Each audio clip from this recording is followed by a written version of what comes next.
Jazzcast Pros.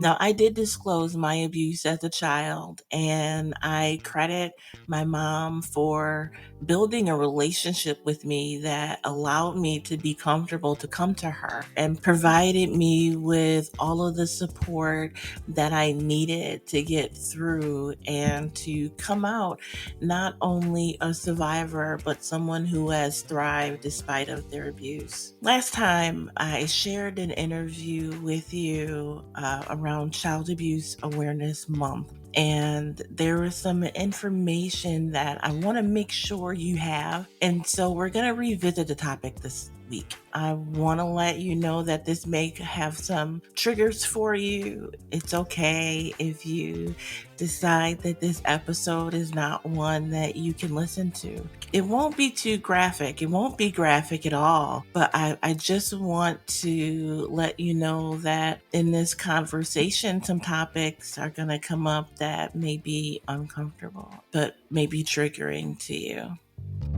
Welcome to Living the Front Seat Life. I'm your host, Kelly Marie, and I invite you to take this journey with me. We're going to be talking about all things mental health and emotional well-being. You see, I am a overcomer. If you are interested in figuring out the path for you to determine how and where you will drive your future, this is the place to be. We get to determine the ride. We may not get to determine the weather or who's on the road with us or if it's going to be a scenic route or not. But we are the drivers. So join me on this ride, living the front seat life. Welcome to Living the Front Seat Life. I am your host, Coach Kelly Marie, and it's a pleasure as always to be here with you today. Now, I'm a little under the weather. You might hear that in my voice. I still wanted to be sure to record this week. So, Child Abuse Awareness Month is recognized in the month of April.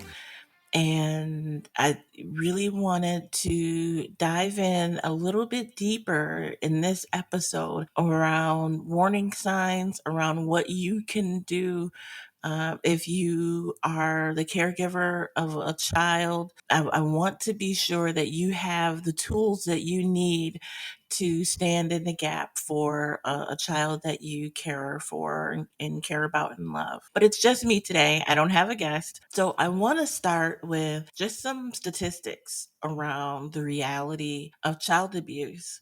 And I think one that you'll be surprised, but also I hope that it will be enlightening to you about how unfortunately widespread this issue is. So, 1 in 10 children are sexually abused by their 18th birthday. 1 in 10. Only 10%, though, of children who've been sexually abused will disclose their abuse as a child. And that's because 90% of abusers are someone that they know, love, and trust. Now, nearly 5 children die a day from abuse and neglect. And finally, nearly 70% of all reported sexual assaults occur to children ages 17 and under. Those statistics are staggering to me, but they also speak to my story and the story of others that I have spoken to in my travels and healing journey. Now, I did disclose my abuse as a child, and I credit my mom for building a relationship with me that allowed me to be comfortable to come to her. There was never anything off limits in our conversation. Also, she selected when I was just a babe, a woman to be my godmother, and she too cared for me in a way that allowed me to be comfortable, to be myself, to be comfortable in sharing and asking questions friends and to know that I would be safe with them. So, in disclosing my child abuse, the two of them really came together and provided me with all of the support that I needed to get through and to come out not only a survivor, but someone who has thrived despite of their abuse. And so, in the process of me disclosing to my mom that I was being abused, I felt comfortable, even though it was a very uncomfortable conversation. And a lot of people don't have that. A lot of folks don't have someone that they feel comfortable turning to. It's not that they don't have a caring adult in their life, but they don't feel comfortable going to that adult. Some folks don't have an adult that they can turn to and share their most intimate thoughts and situations. And so I encourage you as you listen to today's podcast to, think about your relationship with the children that are in your life. Have you really, set up your relationship and shown them, not just in your interaction with them, but in your interactions with others, that they see that you are someone that can be trusted. Children learn by seeing. It really, I'm not going to say it doesn't matter what you say, but children learn by what they see. So many times, I'll talk to parents and, or you'll hear parents say, I don't know where my child learned how to lie. I don't lie to my kids. But how many times have they seen you lie? And you might not think it's a big deal, but the seed has still been planted. It could be anything from saying you like something and then later on in a conversation with someone you say the exact opposite, or any contrary thing, like telling a kid that something that tastes nasty tastes good, or that a shot won't hurt. You know, these are things we don't even think about. And I don't want to go too far, outside of the conversation, but I just want to articulate that we teach children more by doing than by saying. I want to give you some tools that you can use to make yourself more aware and also to help you build relationships, better relationships with the children in your lives. So the first thing I want to do is, talk about how to talk about child safety and how you can go about teaching your child about body safety. So often, and the times are changing, but growing up for me and even my children, it was always stranger danger, right? Like the danger that you had to look out for was some creepy man in the bathroom, or someone snatching you up in the mall. And that is further from the truth than night is from day. And as you heard earlier with the statistics, 90% of abusers are someone that a kid knows and trusts. So just imagine you're being told as a kid to watch out for strangers when oftentimes 90% of the time you have to watch out for those that are around you. But you don't want your children growing up fearful of people, fearful of living. But it's important to talk to kids about safety, being safe, what safe and unsafe touches are, and honestly, starting at an early age. I'm going to give you 5 tips from the Best Self Child Advocacy Center on ways that you can talk to your child about body safety. The first thing is to tell your child you are the boss of your body. And if someone touches you in a way that makes you uncomfortable, say no, get away, and tell me. That is so empowering to let children know early on that they are the bosses of their bodies. That means you as a parent, you as a loved one have to respect that as well, right? And so, in empowering children, I remember I was at an event and a woman brought her daughter, and a friend walked up and the woman says, "Oh, give so and so a hug." And the girl said, "No, she didn't want to." And the other woman is like, "Oh, come and give me a hug," trying to really coax the girl into hugging her. And the child didn't want to. And she was 4 or 5 years old. And the mom said, "That's okay. You don't have to hug anyone that you don't want to." Right? That is an example of letting and reaffirming to a child that they are the boss of their own bodies.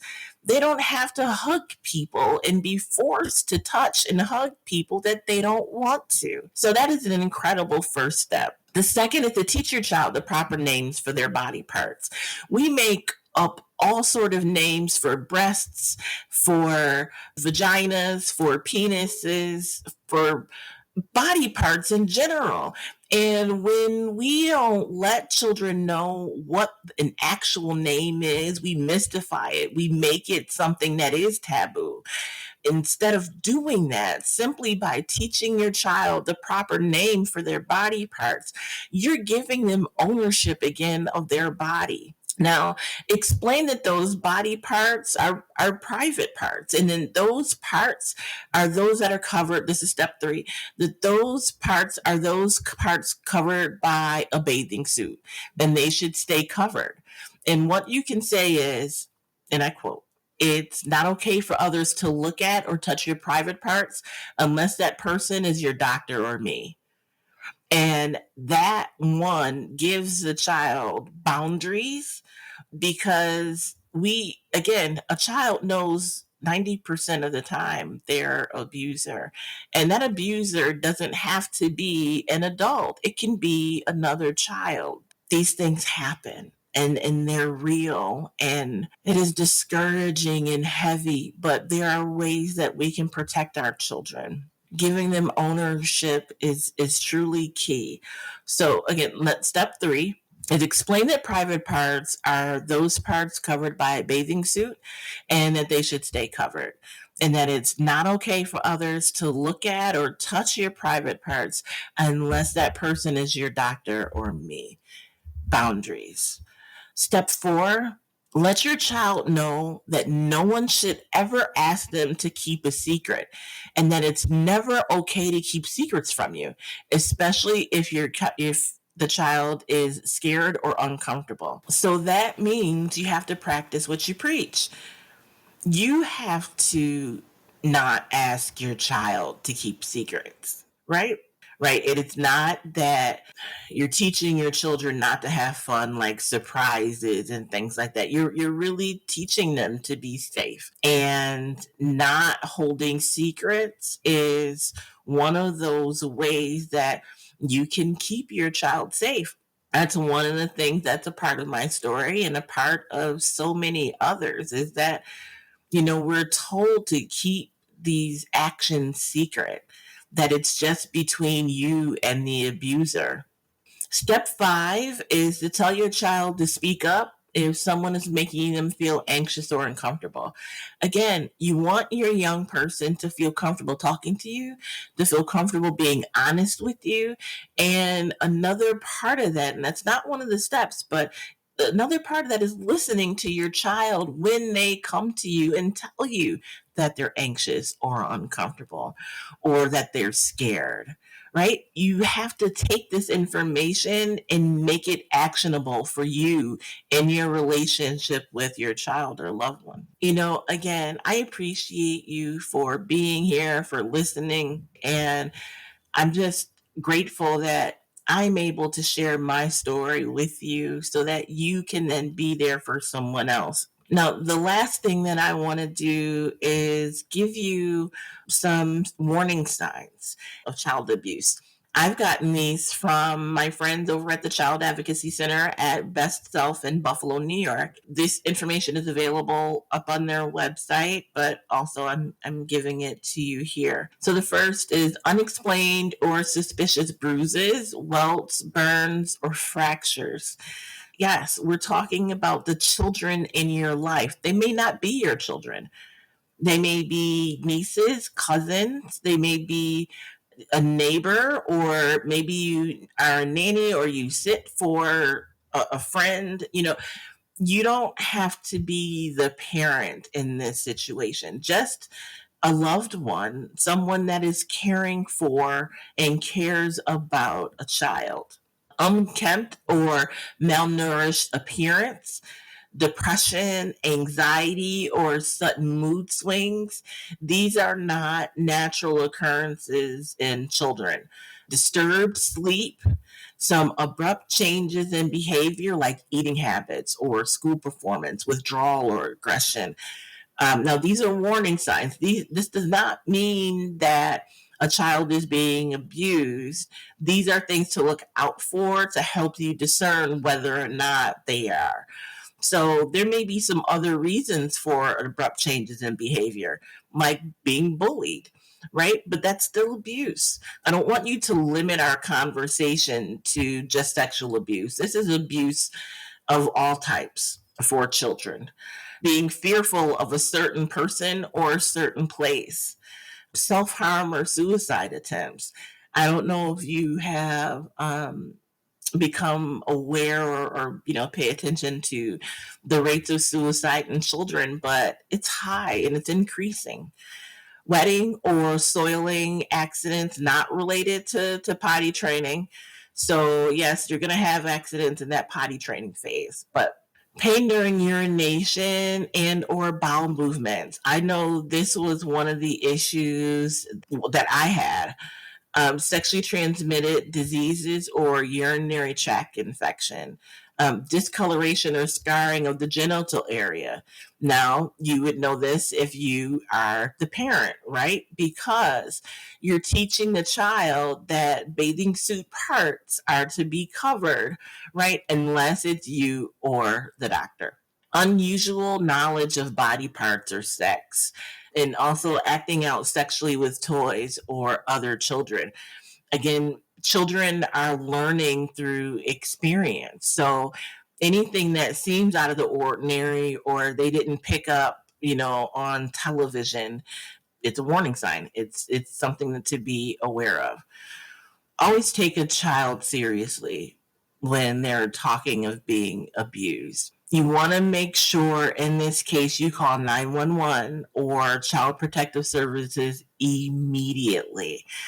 Now, if you have any questions or are unsure of what to do, there's a National Child Abuse Hotline. It's called Childhelp, National Child Abuse Hotline, and it's 800 for a child.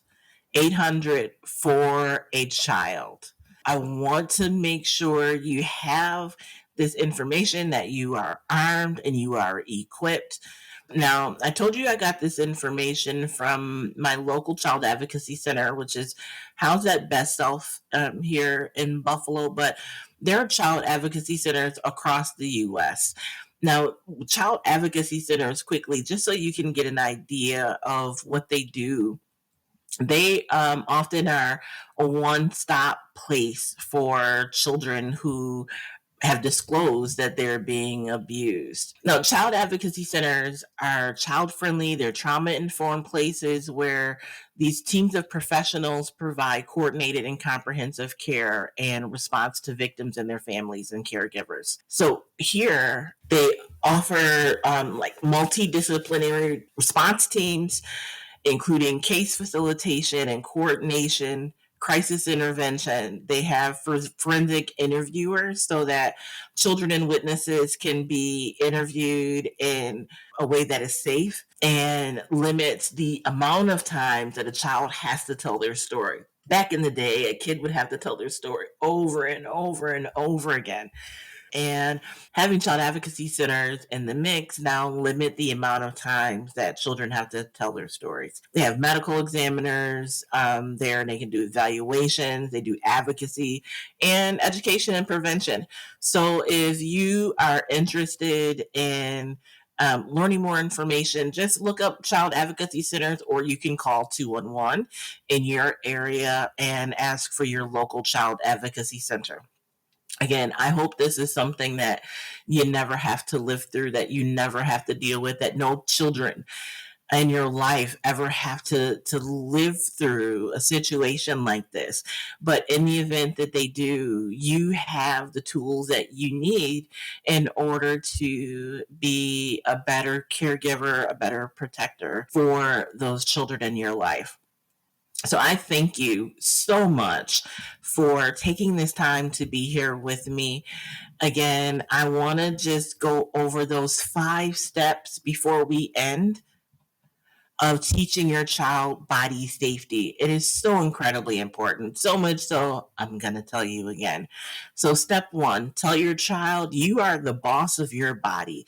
And if someone touches you in a way that makes you uncomfortable, say no, get away, and come and tell me. 2, teach your child the proper name for their body parts. 3, explain that private parts are those that are covered by a bathing suit and that they should stay covered. You should say, it's not okay for others to look or touch your private parts unless that person is your doctor or me.